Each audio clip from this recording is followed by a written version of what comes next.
Marcos capítulo 1, tenemos estos versos 12 y 13 que recién hemos leído. Recuerden ustedes que Marcos, quien escribió por inspiración de Dios este evangelio que lleva su nombre, tiene como propósito enseñarnos quién es Jesús, cuáles son sus obras.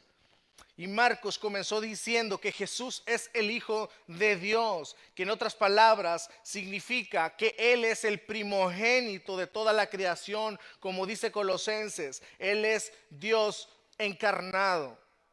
Así que Jesús, siendo Dios, siendo Rey del universo, a la misma vez se hizo uno como nosotros, se encarnó. Por tanto, Él es 100% Dios y es 100% hombre. Ahora bien, Marcos tenía que mostrar las credenciales, por decir así, de que de verdad Él era Dios y que de verdad Él era un hombre perfecto.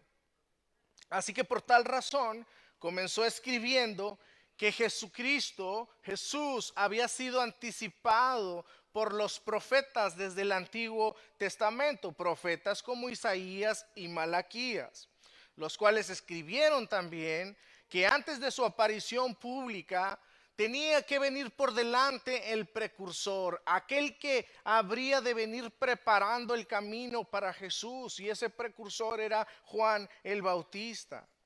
Y esa fue la primer prueba irrefutable de las mismas escrituras que avalan a Jesús, el de las escrituras. La segunda prueba contundente que validan a Jesús como Dios y hombre fue que en el bautismo los cielos se rasgaron.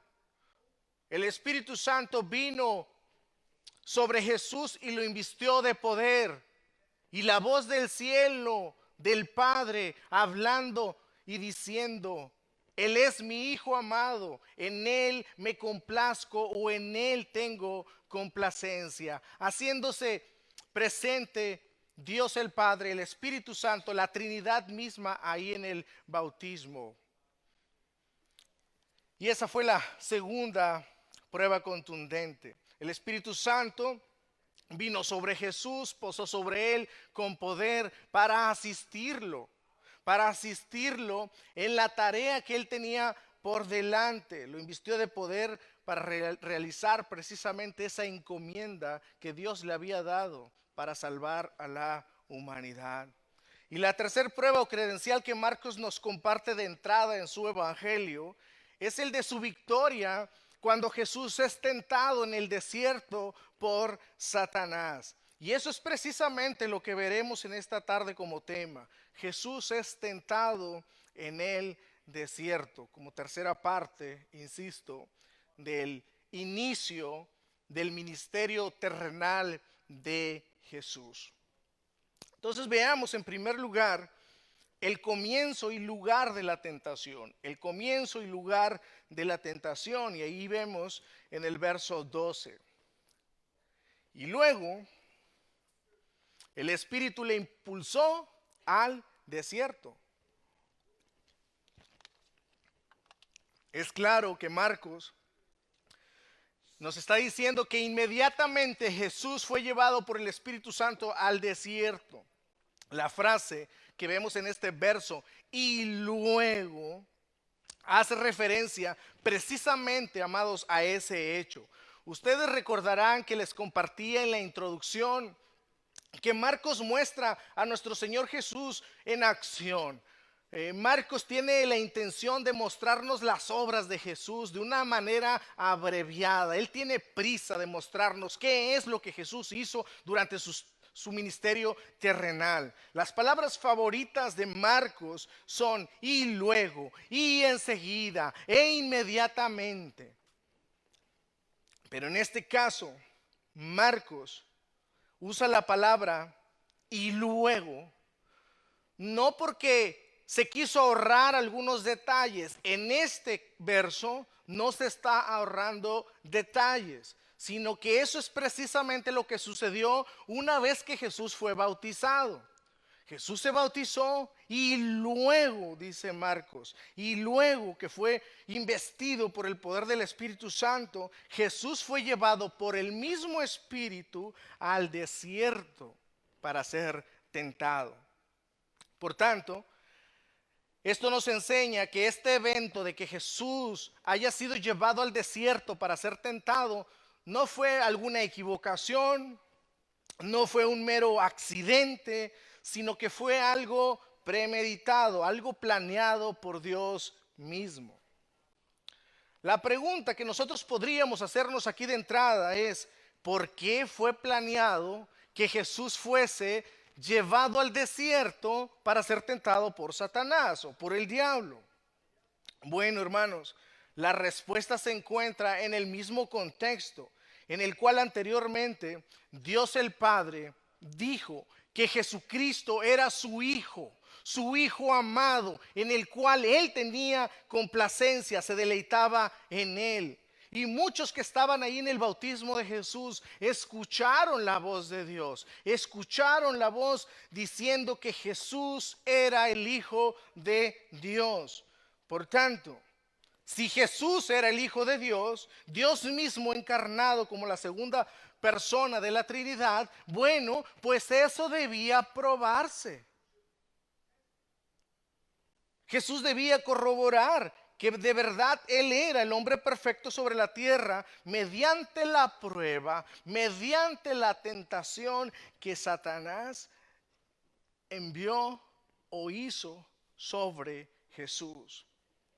Ahora, ese patrón de ser llevado al desierto es un patrón que nosotros ya encontramos en el Antiguo Testamento. Ustedes recordarán que cuando el pueblo de Dios fue sacado de Egipto, ¿hacia dónde fue llevado? Inmediatamente al desierto. El pueblo de Dios fue llevado al desierto para ser probado. Y aquí Jesús de la misma manera está siendo llevado al desierto. El desierto en las Escrituras es un tipo o figura de un momento de prueba. Un momento de prueba que tiene finalidad de mostrar fidelidad de aquel que es probado, de aquel que es tentado. En cuanto a nosotros, si somos honestos, es que por naturaleza nosotros no deseamos las pruebas. Si yo les hiciera una pregunta, hermanos, ¿a quién de ustedes les gustan las pruebas? Lo más seguro es que todos dirían: a mí no, nadie. Seguramente muchos dirían: no, a mí no me gustan las pruebas, no me gustan las aflicciones. Bueno, eso es parte de nuestra naturaleza. No deseamos las pruebas, no deseamos las tentaciones, mas estas son permitidas por Dios en nuestra vida y siempre tienen un propósito. Esa es la realidad. Y la razón del por qué no deseamos nosotros las pruebas, no deseamos el desierto, es porque nosotros perdemos de vista que aún en las pruebas, aún en las dificultades de la vida, aún en eso hay un plan del Señor para nuestro propio bien. Podríamos decir que aún en las pruebas, aún en las dificultades que nosotros vivimos o atravesamos en esta vida, son de bendición. Perdemos de vista que al final de la prueba hay libertad. Lo que quiero decir con esto es que aún en las pruebas hay dicha, hermanos. Hay dicha porque en esos momentos también vemos la fidelidad de nuestro buen Dios. Y eso es algo que constantemente nosotros perdemos de vista. Aún en las aflicciones, aún en las pruebas, nosotros vemos la fidelidad de Dios para con nosotros. Quiero que me acompañen rápidamente, por favor, a Santiago capítulo 1. Santiago capítulo 1.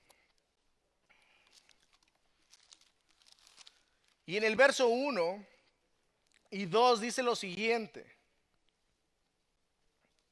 Verso 2, perdón. Y verso 3. Hermanos míos, tened por sumo gozo cuando os halléis, ¿cómo? En diversas pruebas. ¿Por qué? Verso 3. Sabiendo, conociendo, teniendo este entendimiento, que la prueba de vuestra fe produce paciencia. Observe el verso 12. Bienaventurado el varón que soporta la tentación, porque cuando haya resistido la prueba, recibirá la corona de vida que Dios ha prometido a los que le aman. Entonces, de entrada, debemos entender que las pruebas siempre tienen un propósito. Las aflicciones que nosotros vivimos en nuestra vida tienen un propósito para los que están en Cristo, para los que están en Dios. Siempre hay un propósito en toda circunstancia. Ahora, algo importante entender son las diferencias entre la tentación de Jesús que vamos a ver aquí y las tentaciones que nosotros vivimos. En cuanto a las tentaciones, nosotros somos tentados, probados conforme a nuestra propia concupiscencia. Las tentaciones que vienen a nuestra vida son internas, de nuestro propio corazón, como dice Santiago mismo. Dios no tienta a nadie, el tentador es el diablo, amados, y va contra nuestro corazón engañoso, y Dios permite, lo cual es diferente, Dios permite que sus hijos, que nosotros seamos puestos a prueba, que nosotros seamos tentados. Dios lo permite, como en el caso de Job. Pero Dios no tienta a nadie. Dios permite que nosotros en ocasiones entremos en la prueba, entremos en la aflicción, entremos en la tentación, como es el caso ahora mismo de nuestro Señor Jesucristo, que está dirigiéndose a un desierto. Y que seguramente como hombre, Él podía haber sentido el deseo de no ir. Pero era necesario, como vamos a ver. Santiago mismo, ahí mismo en el verso 13, en el capítulo 1, verso 13 al 16, dice lo siguiente: cuando alguno es tentado, no diga que es tentado de parte de Dios. Porque Dios no puede ser tentado por el mal, ni Él tienta a nadie. Sino que cada uno es tentado cuando de su propia concupiscencia es atraído y seducido. Entonces la concupiscencia, después que ha concebido, da a luz el pecado. Y el pecado, siendo consumado, da a luz la muerte. Amados hermanos míos, no erréis.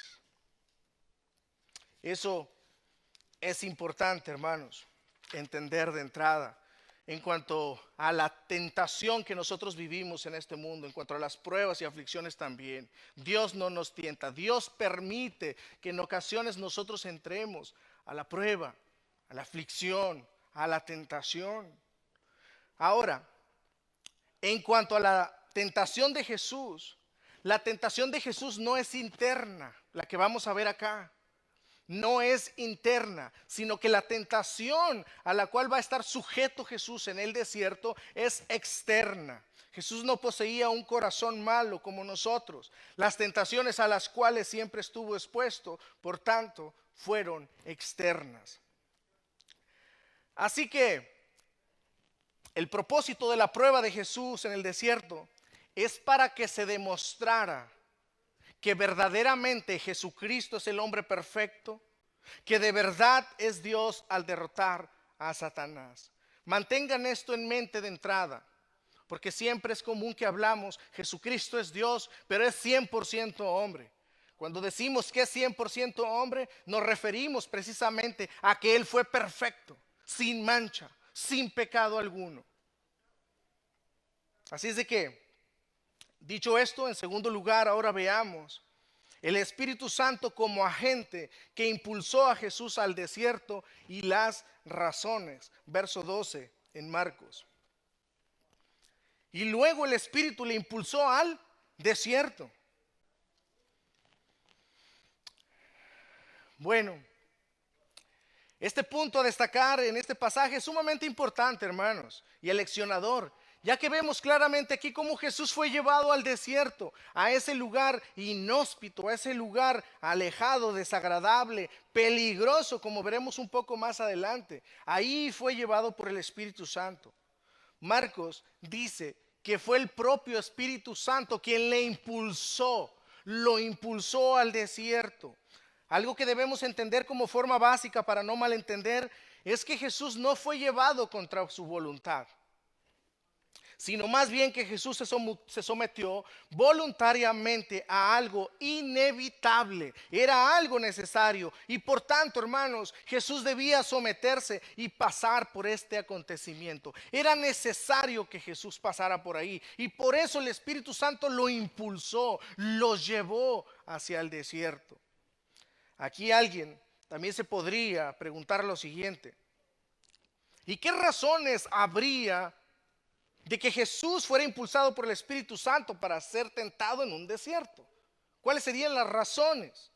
Bueno, hermanos, la razón número uno es la siguiente: es que debido a que el primer hombre sobre la tierra, Adán, sucumbió ante la tentación de Satanás. El primer hombre sucumbió ante la tentación del mismo tentador. No es otro, es el mismo que tentó a Adán. Pero allá Adán cayó. Adán no pudo resistir la tentación. Sí, ustedes tendrán en mente Génesis cuando es la mujer la que cayó sobre la tentación. Pero recuerden que el hombre, el primer hombre, Adán, era el responsable. Pero Adán, por tanto, cayó, sucumbió. Así que este pasaje tiene una relación directa con Génesis 1, hermanos. Con Génesis.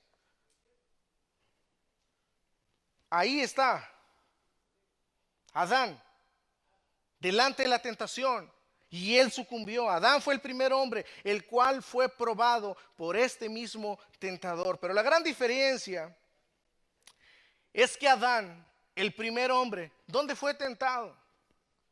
Adán fue tentado en un paraíso. Adán fue tentado en el Edén. En el Edén era el huerto que Dios hizo, el hogar para el ser humano. Había todo. Tenía a su merced todo disponible. Solo tenía que estirar la mano. Todo estaba a su disposición. Y aún así cayó en la tentación. Y con la tentación lo que produjo es que él cayó en una muerte espiritual. Y no solamente Adán, sino con esto toda la humanidad cayó juntamente con nuestros primeros padres. La humanidad, por eso hoy mismo sufre las consecuencias de esa primera caída, las consecuencias de haber cedido a la tentación del tentador. Con el pecado entró la muerte, dice la Escritura, la desgracia a toda la humanidad. Hay personas que se preguntan, ¿por qué hay tanto sufrimiento en el mundo? ¿Por qué sufren tanto las personas? ¿Por qué sufrimos tanto? ¿Por qué sufren los niños? ¿Por qué existe la muerte?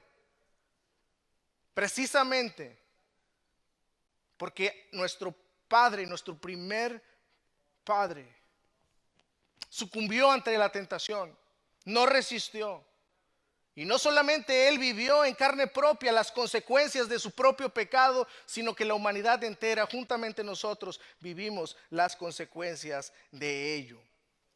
Romanos 5:18 dice: así que por la transgresión de uno vino la condenación a todos los hombres. De la misma manera, por la justicia de uno vino a todos los hombres la justificación de vida.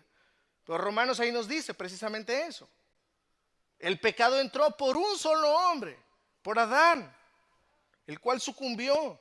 Así que como por un hombre, cabeza de la humanidad, entró la muerte, Dios, hermanos, Dios envió a otro hombre. El primer hombre sucumbió y Dios envía a otro hombre, el cual sería cabeza de otra raza, el cual sería su pueblo, que hoy día entendemos es la iglesia. Así que, hermanos, Jesús de igual manera debía ser tentado como Adán, pero no en un jardín, sino en un desierto. Y tengan en mente esto: Jesús debía pasar la prueba ante la tentación. De lo contrario, ¿qué pasaría? Si Jesús no pasa la tentación, seguiríamos en la misma condenación eterna. No tendríamos nosotros esperanza, ni para esta vida ni para la futura. Seguiríamos camino a la perdición, camino a la condenación eterna a causa del pecado de nuestros primeros padres. Pero no solamente por el pecado de nuestros primeros padres, sino también por nuestro propio pecado. Así es que, hermanos, esa es la primera razón. La razón número 2 del por qué Jesús debía ser llevado al desierto es para que él aprendiera a soportar la tentación. No sé si han pensado esto, pero Jesús, siendo Dios, eterno, santo, puro y bueno, no sabía lo que era la tentación. No sabía lo que era la tentación. Conoció lo que es la tentación hasta el momento de hacerse uno como nosotros. Así es de que Jesús debía aprender a soportar la tentación. Él debía aprender qué era la tentación. Y eso es importante también, porque de esa manera Él entendería nuestras vidas. Él entendería tu sufrimiento, mi sufrimiento, las tentaciones, mis tentaciones. Él lo entendería. Y eso es precisamente lo que Hebreos 4:15 nos dice. Porque no tenemos un sumo sacerdote, haciendo referencia a Jesús, que no pueda compadecerse de nuestras debilidades, sino uno que fue tentado en todo según nuestra semejanza, pero sin pecado. Hebreos lo que hace ahí es animarnos precisamente a acercarnos a Dios con confianza. Por medio de la oración nosotros externar nuestros sufrimientos, nuestros padecimientos. ¿Qué es lo que nos acongoja? ¿Qué es lo que nos preocupa? ¿Cuáles son las tentaciones que estamos viviendo? ¿Cuáles son las tentaciones que nos están agobiando? Porque Jesús mismo sufrió en carne propia la tentación. Y Él como sumo sacerdote, Él está sentado a la diestra de Dios intercediendo por cada uno de los suyos. Él te entiende, amado. Él te entiende. Él nos entiende. Él entiende nuestras aflicciones, Él entiende nuestras tentaciones. Él no es ajeno a tu dolor. Y eso es importante porque cuántas veces nosotros no mal pensamos que Dios es ajeno a nuestro dolor. Oh, es que yo estoy en esta situación, pero parece que a Dios no le importa. Yo estoy en esta situación, pero Dios parece que está ajeno a mi vida. Y lo que empezamos es a voltear alrededor y vemos ahí personas sonrientes, sobre todo en las redes sociales, que muestran una apariencia de todo felicidad, todo amor. Y nosotros que somos cristianos, sufriendo, tú sufriendo, piensas, mira, les va mejor a otros que no son creyentes. Pero ese es un gravísimo error, porque eso es una vil mentira, como estaremos viendo adelante. Así es de que ten en mente esto. Jesús no es apático a tu aflicción. Jesús no es apático a tus sufrimientos. Si tú piensas eso, tienes una teología, un entendimiento de Dios errado. Dios no se goza de la injusticia. Dios no se goza de las aflicciones tuyas. Jesús fue tentado en todo, ya dijimos, sin pecado, sin caída. Pero Él sufrió el dolor propio de la tentación. Por eso precisamente puede socorrerte a ti y puede socorrerme a mí. Puede asistirte a ti, puede asistirme a mí de la misma manera. Así que, habiendo entendido que el Espíritu Santo fue el agente que le impulsó a Jesús al desierto y las razones, en tercer lugar veamos la duración. ¿Cuánto tiempo duró Jesús en el desierto? ¿Cuánto tiempo Jesús fue tentado? ¿En qué consistió esa tentación y su victoria? Y eso nos lleva a nuestro verso 13. Y estuvo allí en el desierto 40 días y era tentado por Satanás y estaba con las fieras y los ángeles le servían. Marcos, como pueden ver, nos relata que el tiempo de duración de la tentación fueron durante 40 días. Eso quiere decir que fueron 40 días consecutivos. Nosotros tenemos registros en las escrituras por los propios evangelios, los propios evangelistas, algunas de esas tentaciones que nosotros estaremos observando. Pero tengan en mente que Jesús está en lo profundo del desierto siendo tentado. Cuando Jesús se bautizó en las aguas del río Jordán, dice Marcos, que es lo que ya observamos anteriormente, el río Jordán estaba ¿dónde? En el desierto, ¿no? ¿Cierto? En el desierto. Y aquí dice Marcos que Jesús fue llevado al desierto, pero ya estaba en el desierto. Por tanto, lo que indica eso es de que el Espíritu Santo lo impulsó a lo profundo del desierto, lo internó en la profundidad del desierto, a lo más alejado. Y nosotros que vivimos aquí en Arizona, en pleno desierto, sabemos o podemos darnos una mejor idea lo que significa vivir en un desierto. ¿Cómo es el desierto, hermanos? Por la noche, ¿cómo es? Bastante fría. Un frío tremendísimo. Y en el día, ¿cómo es? Bastante calor. Animales por todas partes y de todo tipo. Pues ahí, en pleno desierto, en la profundidad del desierto, se encontraba Jesús en esas condiciones, más sin agua, sin comida,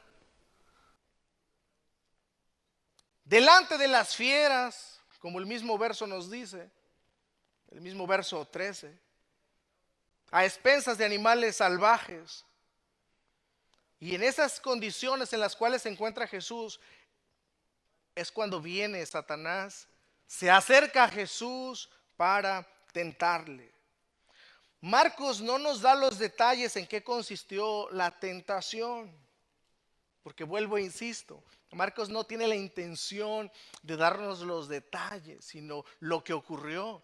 Así es de que para esto nosotros debemos darle un vistazo, ya sea al Evangelio de Lucas capítulo 4, el sinóptico paralelo, o también a Mateo, también capítulo 4, ya que ellos sí nos dan más detalles.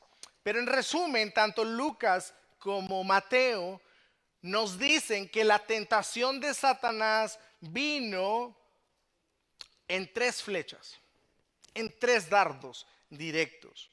Y para nuestro cometido lo que vamos a hacer es leer Lucas capítulo 4. Así de que si son tan amables, pueden acompañarme a Lucas capítulo 4.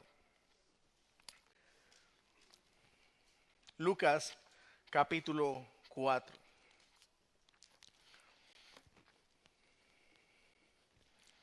Jesús, lleno del Espíritu Santo, verso 1, volvió del Jordán y fue llevado por el Espíritu al desierto por 40 días y era tentado por el diablo.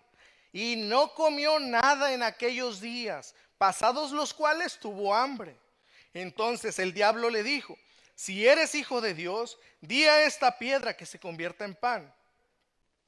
Verso 4, Jesús respondiendo le dijo: escrito está, no solo de pan vivirá el hombre, sino de toda palabra de Dios.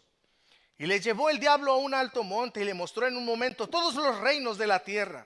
Y le dijo el diablo: a ti te daré toda esta potestad y la gloria de ellos, porque a mí me ha sido entregada y a quien quiero la doy. Si tú postrado me adorares, todos serán tuyos. Verso 8, respondiendo Jesús le dijo: vete de mí, Satanás, porque escrito está, al Señor tu Dios adorarás y a Él solo servirás. Y le llevó a Jerusalén y le puso sobre el pináculo del templo y le dijo: si eres hijo de Dios, échate de aquí abajo, porque escrito está: a sus ángeles mandará acerca de ti que te guarden, y en las manos te sostendrán, para que no tropieces con tu pie en piedra. Respondiendo Jesús le dijo: dicho está, no tentarás al Señor tu Dios. Y cuando el diablo hubo acabado toda tentación, se apartó de él por un tiempo. Entonces veamos, la primera tentación, dice Lucas, que vino por medio de la necesidad física. Y eso es lo que vemos en el verso 3. Amados, para empezar tengo que decir esto. Satanás no es un ser mítico como muchos piensan. Satanás es un ángel caído. Satanás no es la invención de un hombre.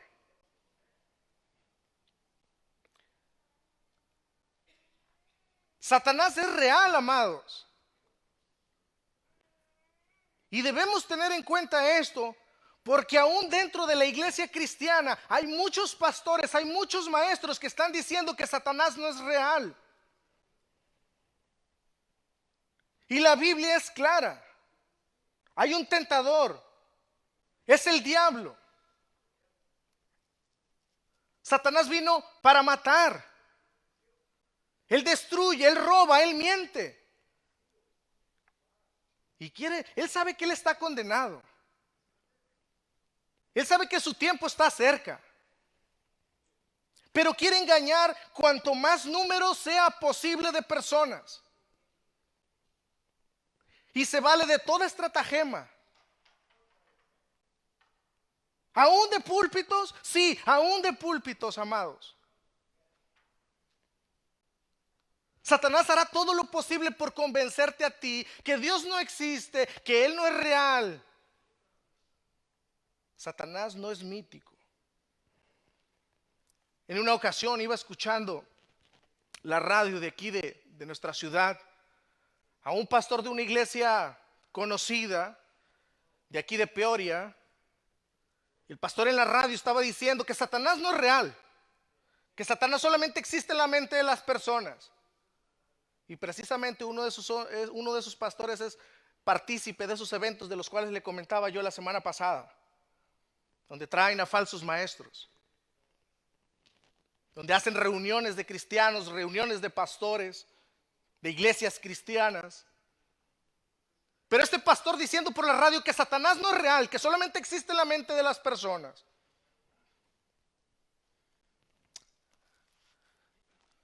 Debo ser claro en eso de entrada, hermanos. Cuando Jesús se encontraba en debilidad debido al hambre por estar durante 40 días sin comer, Satanás viene, se presenta delante de él y le propone a Jesús usar su propio poder para satisfacer sus propias necesidades. Hágame el favor. Que lo está incitando a que él haga uso de su poder, porque claro, Jesús lo podía hacer, para que él satisfaciese su hambre. Así que la propuesta consistía en hacer una cosa buena, pero de una manera impropia. Lo cual consistía en saciar su hambre tentando a Dios, pero bajo la orden del diablo. ¿Tienes hambre? Dile a estas piedras que se conviertan en pan. Tú sabes que eres el Hijo de Dios. Tú lo sabes, yo lo sé. Haz que se conviertan en pan. Por supuesto que Jesús podía hacer que esas piedras se convirtiesen en pan. Pero si lo hacía, iba a ser bajo la orden del mismo diablo. Satanás lo que hace ahí es poner en duda la bondad y providencia de Dios. Mira, tú eres hijo de Dios, Dios mismo. Tú eres el Mesías. ¿Cómo va a ser posible que tú estés en estas circunstancias de hambre? Esa es la tentación. ¿Y qué es lo que hace Satanás? Le abre otro camino para atender sus necesidades básicas. Por eso le dijo, si eres hijo de Dios, muéstralo.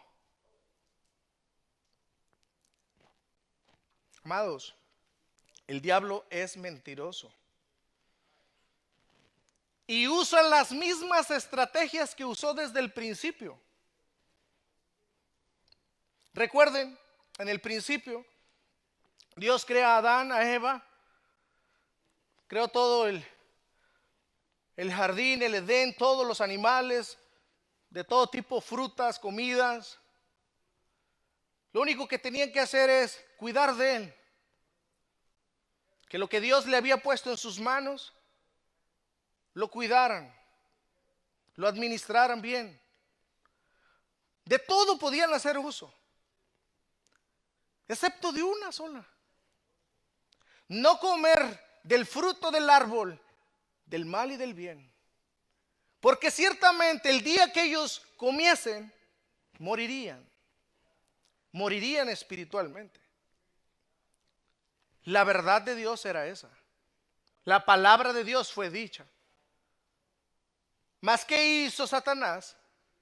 La serpiente antigua viene y le dice, con que Dios ha dicho esto, inmediatamente oponiéndose a la verdad de Dios. La verdad en guerra, inmediatamente. No, lo que pasa que si ustedes comen de ese árbol, sus ojos se van a abrir.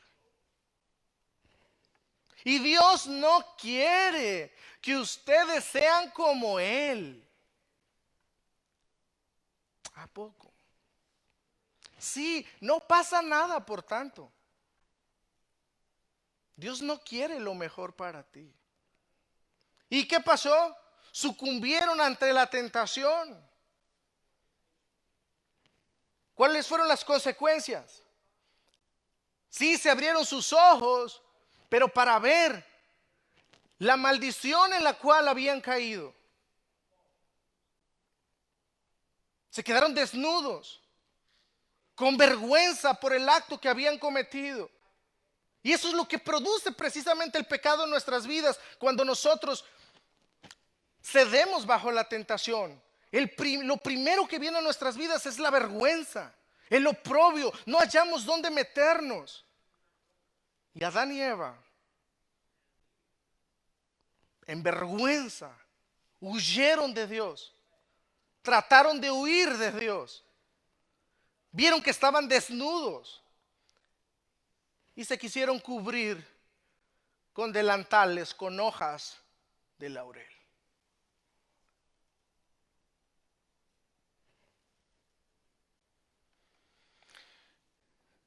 Usted sabe la historia, el resto. Dios tiene que venir preguntando por ellos y les dice, ¿dónde estás? Les tiene que quitar su ropaje, que vienen siendo nuestras obras hoy día. No es a tu manera como tú podrás salvarte, esa es la manera como yo he dicho que se han de salvar. Y Dios los cubre con piel de animal. Hermanos, el punto es de que si Satanás tentó a Jesús, él va a tentar de la misma manera a los suyos. Si Satanás tentó a Jesús, él va a tentar a los suyos.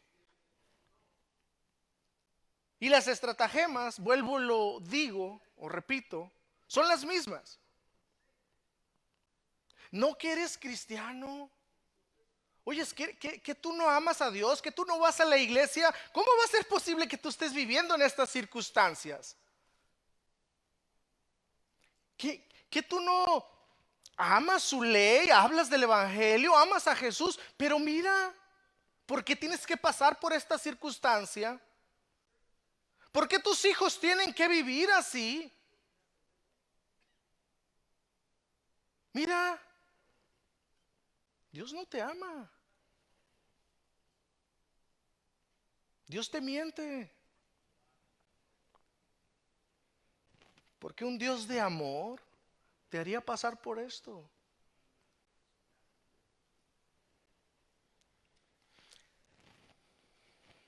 Hermanos, Satanás siempre va a venir a tentarnos por el lado más débil. Él va a observar tu debilidad. Va a poner su dedo en la llaga para hacerte sucumbir. Satanás tentó a Jesús precisamente en su punto más débil, el hambre, pero a la vez tentó su conciencia. Está apelando a su conciencia, puesto que Satanás sabe que Jesús es de afiliación divina. Ahora la pregunta es, en esa primer tentación, en esa primer flecha, en ese primer dardo, ¿cómo es que Jesús salió victorioso de esa tentación? La respuesta es citándole las Escrituras. Y eso es lo que vemos ahí precisamente en el verso 4, hermanos. En el verso 4 de Lucas. Escrito está, no solo de pan vivirá el hombre, sino de toda palabra de Dios. Sino de toda palabra de Dios. Ahí, ¿qué es lo que está haciendo Jesús? Citándole las Escrituras, Deuteronomio capítulo 8, verso 3. Y es así como salió victorioso de ese primer dardo, de esa primer tentación que nosotros vemos en las Escrituras. La segunda tentación vino por parte de Satanás, apelando al orgullo espiritual, y eso está en el verso 9 al 11 de Lucas. Observe. Y le llevó a Jerusalén y le puso sobre el pináculo del templo y le dijo: si eres hijo de Dios, échate de aquí abajo, porque escrito está: a sus ángeles mandará acerca de ti que te guarden, y en las manos te sostendrán, para que no tropieces con tu pie en piedra. En esta segunda tentación lo que nosotros vemos es de que Jesús está siendo tentado bajo una falsa presunción de Satanás. Lo está incitando a una presunción. Tú eres el Hijo de Dios. Y por tanto, que cometa un acto temerario. O sea, confiar en la providencia de Dios. Aviéntate. Échate del vacío. Satanás le dijo a Jesús: aviéntate. No te va a pasar nada. Dios va a mandar a sus ángeles para que no te pase nada. La pregunta que quiero hacerles aquí es: ¿qué nos está diciendo este pasaje? ¿Qué es lo que hizo Satanás? Citó las Escrituras, hermanos. Iglesia, Satanás citó las Escrituras. Le está diciendo lo que está en las Escrituras. Eso está en Salmo 91 del verso 13 al 16. Salmo 91, verso 13 al 16. Pues a sus ángeles, verso 13. Sobre el león y el aspid pisarás, hollarás al cachorro del león y al dragón. Verso 14. Por cuanto en mí ha puesto su amor, yo también lo libraré, le pondré en alto por cuanto ha conocido mi nombre. Verso 15. Me invocará y yo le responderé, con él estaré yo en la angustia, lo libraré y le glorificaré. Verso 16. Los haceré de larga vida y le mostraré mi salvación. Así es de que lo que está haciendo Satanás también ahí está citando, y desde el verso 11 y 12. Pero ¿qué es lo que está haciendo aquí Satanás? Está omitiendo otra parte de las Escrituras. O sea, está citando sí las Escrituras, pero sacándolas de contexto. Y ya saben ustedes que para nosotros tener una comprensión de qué es lo que Dios quiere decir de verdad en su palabra, nosotros debemos leer todo el contexto. O sea, lo que está atrás, lo que está adelante, tomando todo el contexto. No solamente una parte, porque entonces sí nosotros podremos correr riesgo de sacar de contexto, tergiversar las Escrituras, torcer las Escrituras y decir algo que según Dios dice cuando Dios no dice nada. Y eso es precisamente lo que está haciendo Satanás, citando las escrituras, pero sacándolas de contexto, tergiversándolas, torciéndolas. Lo que él omitió fue lo que leímos. Si me pueden poner nuevamente el verso 13 al 16 de ahí de Salmo 91. Sobre el león y el aspid pisarás, hollarás al cachorro del león y el dragón. Por cuanto en mí, ¿qué dice? Ha puesto su amor. Yo también entonces lo libraré, dice el Señor. Le pondré en alto por cuanto ha conocido mi nombre. Me invocará, observe, y entonces como me ha invocado, yo le responderé. Con él estaré, yo en la angustia lo libraré y le glorificaré. Verso 16 nuevamente. Lo saciaré de larga vida y le mostraré mi salvación. En otras palabras, ¿qué es lo que está perdiendo de vista Satanás? Satanás está prometiendo algo que Dios no está diciendo. Dios no está diciendo que Dios va a bendecir a las personas nomás porque sí. Dios no va a sacar a las personas de su agujero nomás porque sí. Dios promete bendición en la obediencia. Dios promete bendición en el camino de la obediencia, amados, no en la desobediencia.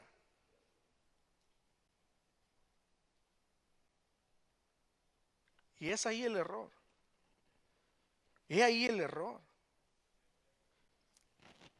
Satanás está usando la Biblia, la palabra, para prometer lo que Dios no prometió. Y eso es precisamente lo que hacen hoy día los falsos maestros. Con tal de llenar las iglesias, con tal de llenar los bancos, porque tienen una presión que van a decir, mira, tengo una iglesia, soy pastor, pero mira, ¿dónde está tu éxito? Hay muchas bancas vacías. Bueno, entonces ¿cómo las llenamos para yo ser exitoso y las personas me vean a mí como exitoso, un pastor, un ministro exitoso? Bueno, pues vamos a decirles lo que quieren escuchar. Vamos a hablarles de prosperidad. Dios quiere lo mejor para tu vida. Dios te quiere bendecir. Dios quiere quitarles los carros, las casas a los impíos y dárselos a ti. Dios desea que no te enfermes. Amén, amén. Dios desea que siempre tengas salud. Y Dios promete darte siempre salud. La pregunta es, ¿dónde dice eso la Escritura? Timoteo era un ministro del Evangelio enfermo. Pablo unas corretizas y unas chicotizas que le ponían por todos lados. Los primeros cristianos sufriendo por el nombre de Cristo. Pero a estos falsos maestros no les importa tergiversar las Escrituras, con tal de seducir a las personas por el oído. Y eso es precisamente estrategia de Satanás hoy día. Haz esto, dice Satanás. Sí, es ilegal, pero Dios está contigo. Eres su hijo.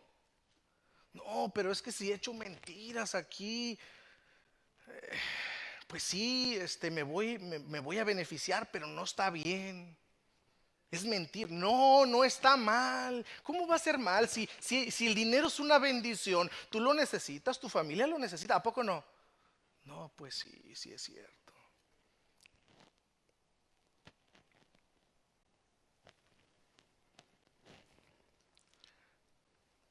Una canita al aire.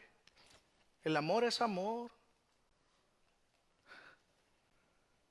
No, pero está mal. Dios dice que Dios aborrece la infidelidad y trae graves consecuencias, aún sobre la propia vida. Satanás va a tratar de hacer todo lo posible porque tú le creas.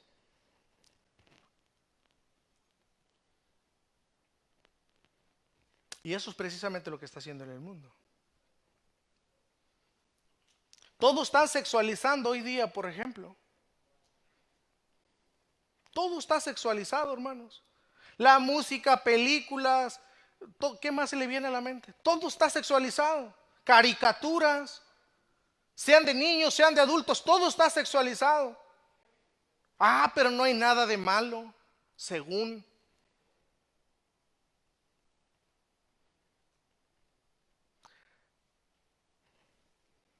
No hay consecuencias. Satanás va a hacer todo lo posible por tentarte, por tentarnos, porque caigamos en su trampa. Pero recuerda, Dios bendice en el camino de la obediencia a Él, por medio de su palabra. Dios no promete bendecir nuestras locuras. Y eso es precisamente lo que estaba intentando hacer Satanás aquí. Aviéntate. No pasa nada. Hermanos, la Biblia en la boca de Satanás es palabra del diablo. La Biblia en la boca del diablo es del diablo. Pero la Biblia en boca de Dios es palabra de Dios.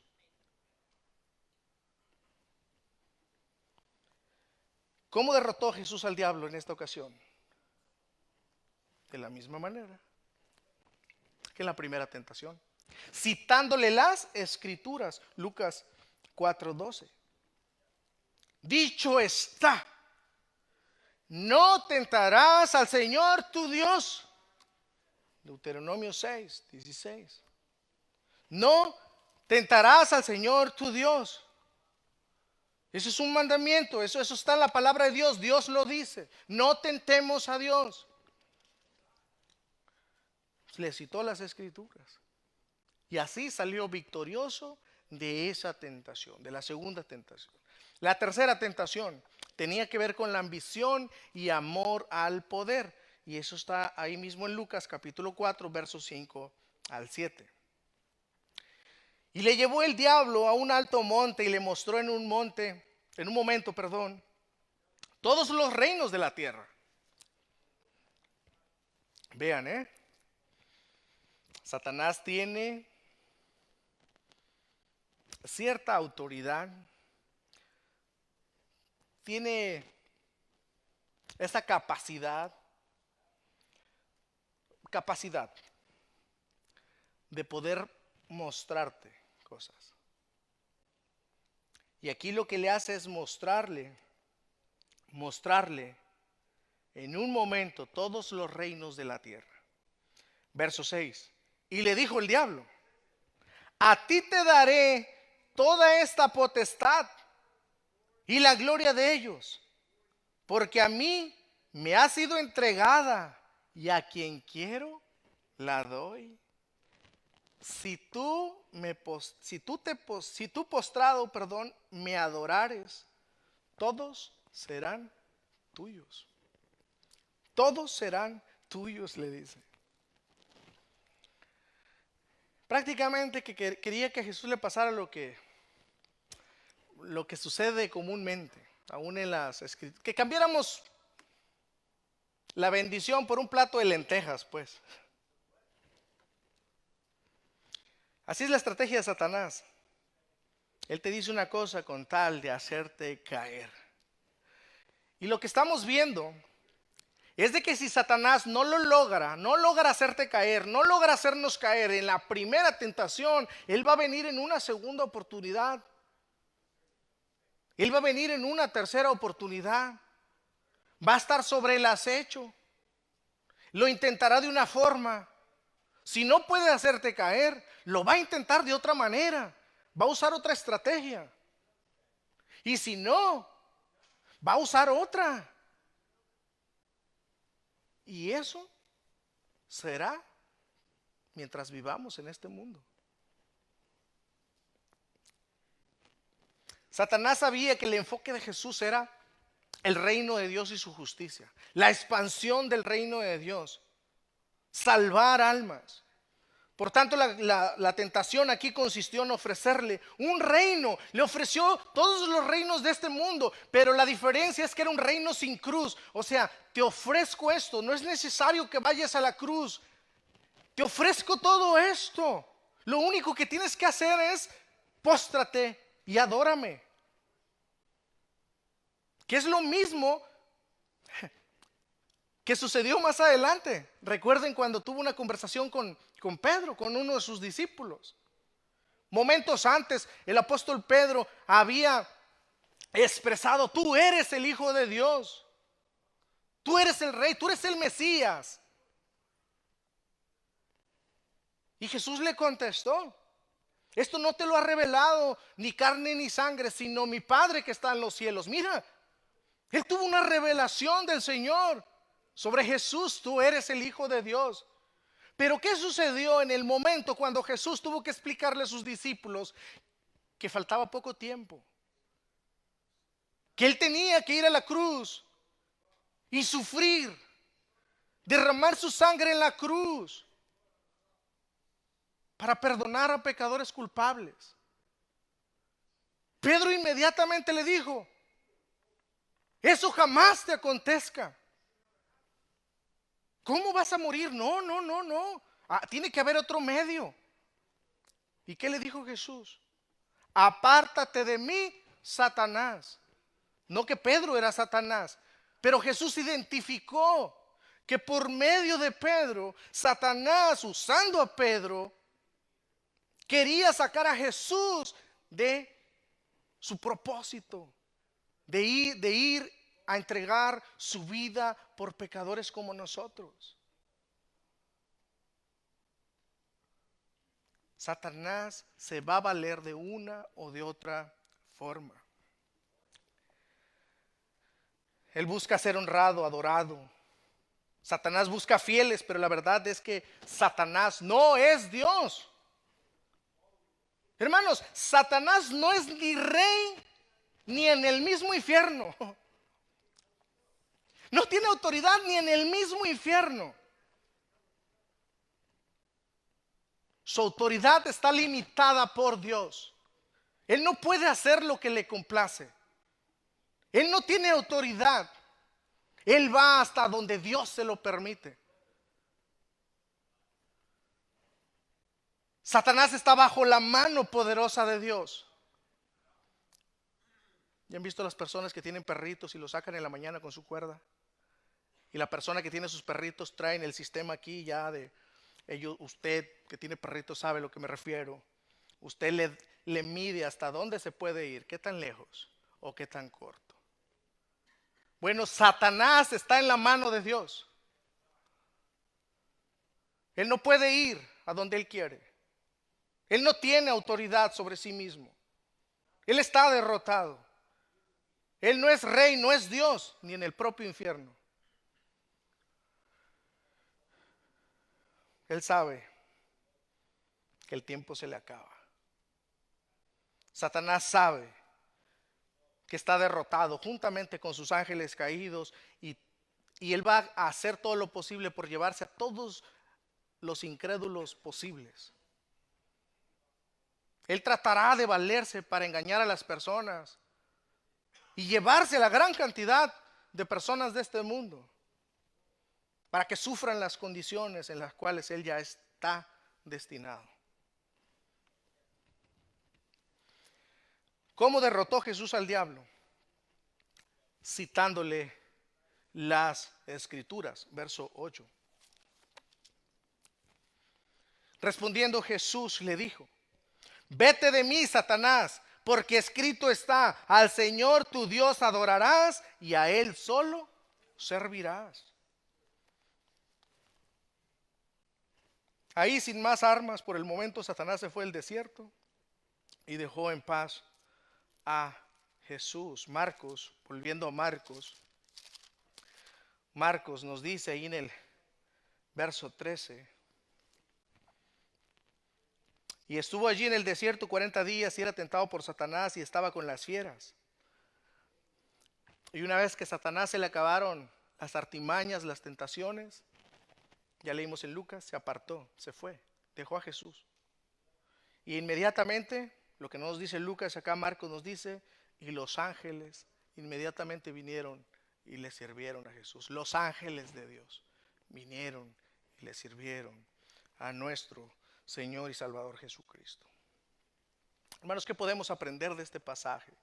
¿Qué otras aplicaciones podemos dejar como conclusión de este pasaje sobre la tentación de Jesús? Bueno, considero entender en primer lugar lo siguiente.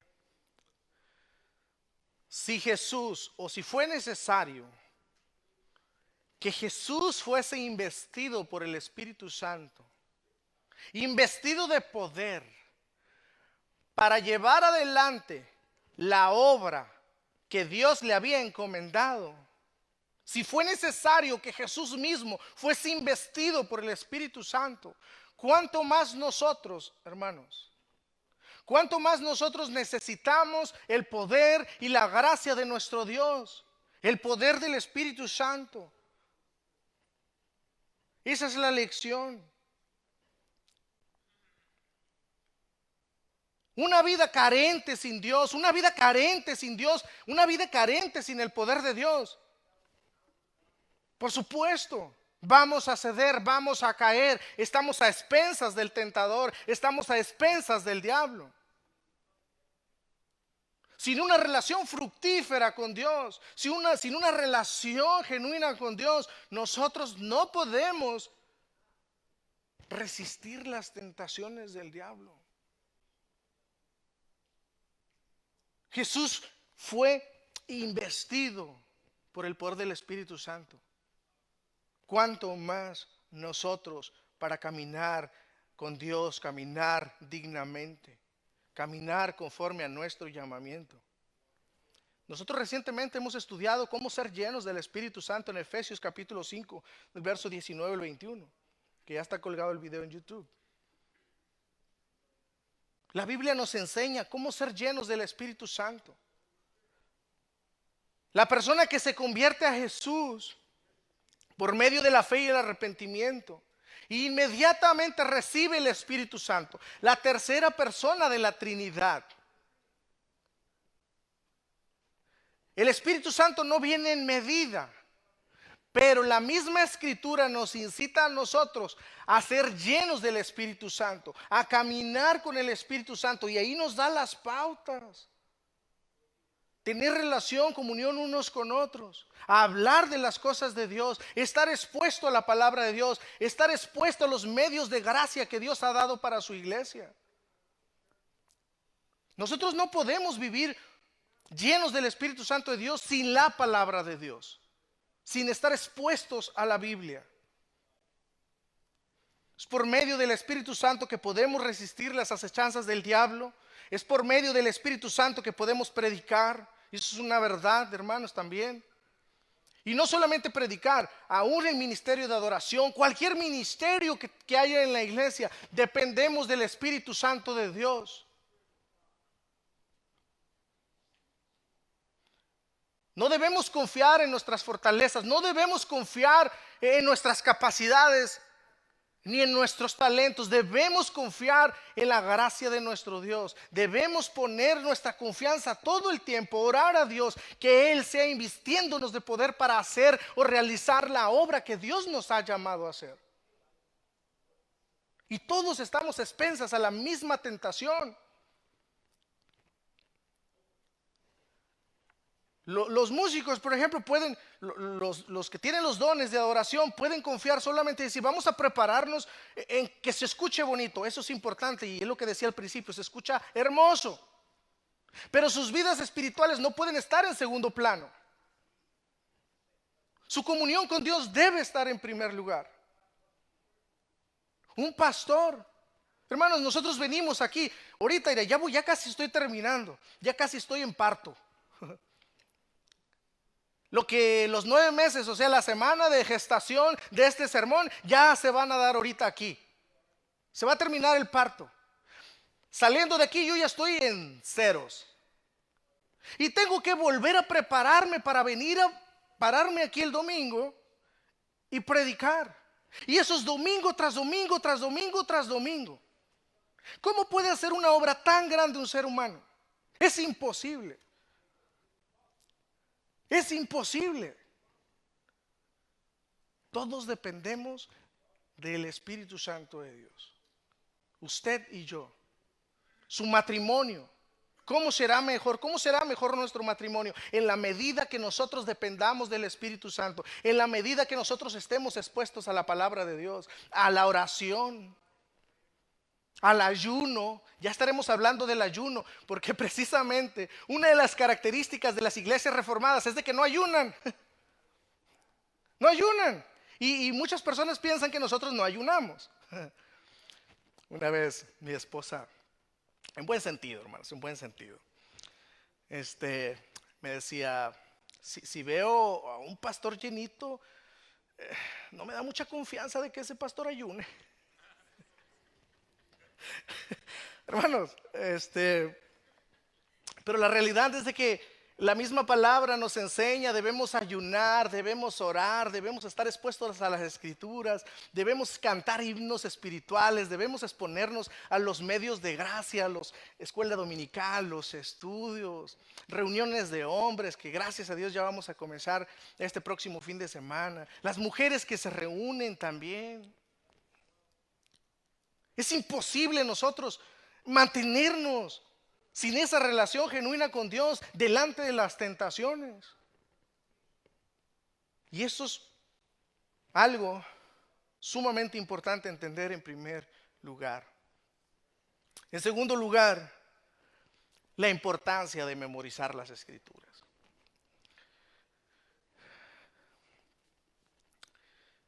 Debemos tener cuidado de no escudarnos en que no tenemos memoria para memorizar las escrituras. Yo sé que muchas de las excusas que ponemos es que no se me pega nada. Y hay unos que usan el dicho bien mexicano de tengo memoria de teflón. Amados, Dios nos da la gracia. Aprendamos o enfoquémonos en estudiar las escrituras, pidamos al Señor que nos ayude a memorizar las escrituras. Todos estamos en el mismo trabajo, en la misma labor, memorizar las escrituras. Eso es lo que vemos aquí en este pasaje como enseñanza también. En ese momento Jesús no tuvo tiempo de sacar el rollo y hay veces que nosotros nos vemos en esas circunstancias.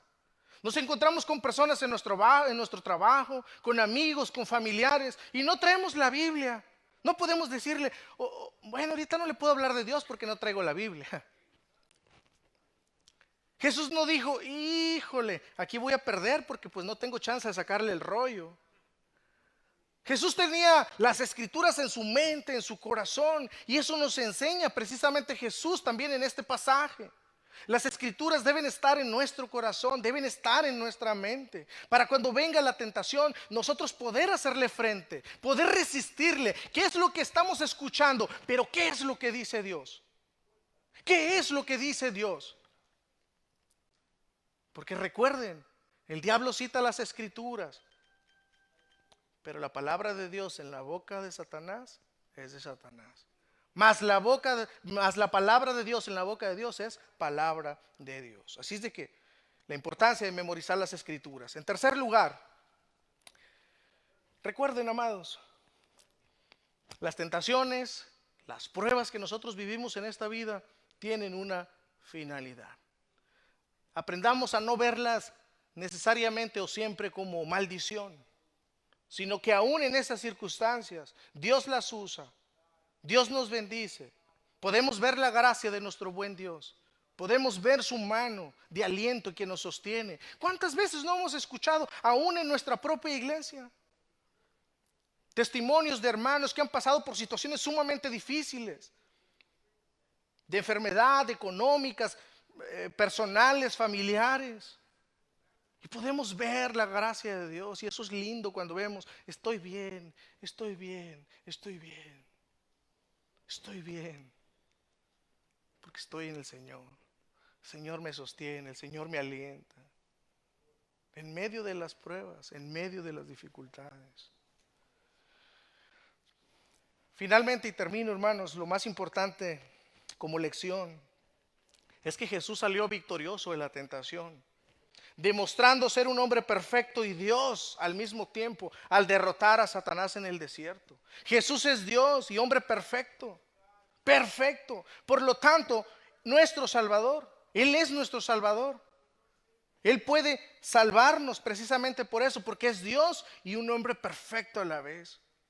Nunca se dio la tentación, Él obedeció perfectamente al Padre y por esa razón es que Él pudo ir a la cruz, morir, derramar su sangre y por eso mismo por eso Dios validó la muerte de Jesús. La tomó como sacrificio en nuestro lugar. El siervo sufriente en la cruz, Dios mismo encarnado, muriendo en la cruz por pecadores como nosotros. Y eso se confirmó posteriormente en su resurrección, demostrando que Jesús es Dios. Así que hermanos, tomen en mente esto. Jesús, al vivir una vida de perfecta obediencia a Dios sin pecado, pudo ir a la cruz puro. Pero ahí en la cruz Él cargó con nuestra iniquidad, con nuestros pecados, muriendo en nuestro lugar. Y su muerte es contada a nuestro favor. El justo, el hombre perfecto muriendo por pecadores. El justo y santo y bueno muriendo por los transgresores. Así es de que Jesús no era cualquier hombre. Era un hombre perfecto, sin mancha, obediente al Padre, puro.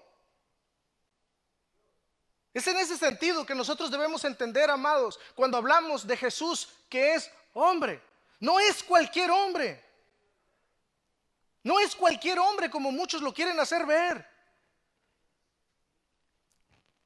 Era un hombre sin igual, Dios mismo encarnado. No sé cuántos de ustedes miraron el Super Bowl. Mientras yo estaba mirando el Super Bowl, y si ustedes observaron, en las televisiones estaban pasando unos comerciales que decían he got us, algo así.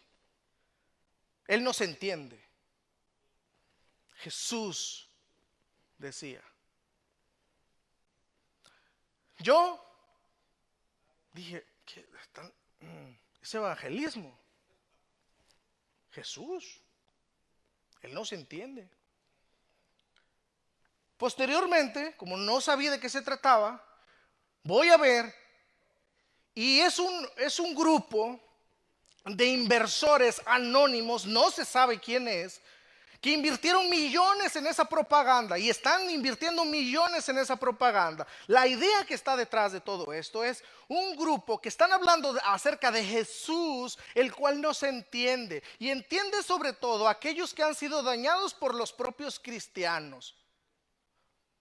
O sea, están presentando a un Jesús que dicen, Jesús, el que es bueno, el que es todo amor, el que acepta todo tipo de personas, el que no juzga, el que no hace sentir mal a nadie, el Jesús que abraza a todo mundo, el que es buen maestro, el que es un maestro que hizo bien por la justicia social. Sin embargo, ¿dónde está el problema? El problema precisamente se suscita que están presentando solamente a un Jesús, el cual es hombre, pero no el hombre como estamos estudiando en las Escrituras.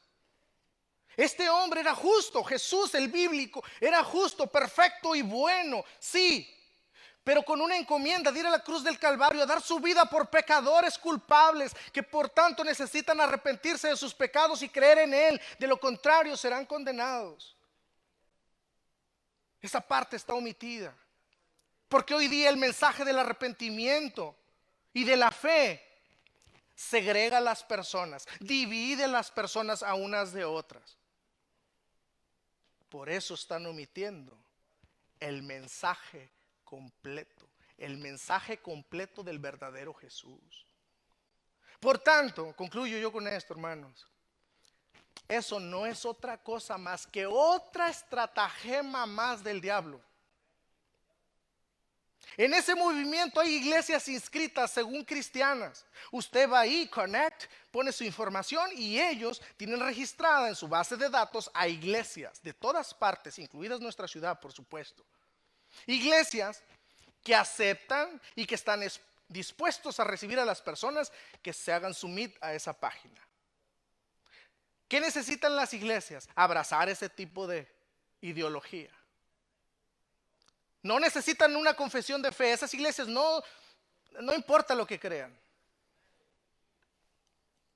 Una estratagema más de Satanás, del diablo. Hermanos, resistid al diablo, dice la Escritura, y él huirá de vosotros. ¿Cómo se resiste el diablo? Firmes en la verdad, firmes en la palabra de Dios. Él es poderoso para sostener a los suyos en esta vida y es poderoso para guardarlos sin caída.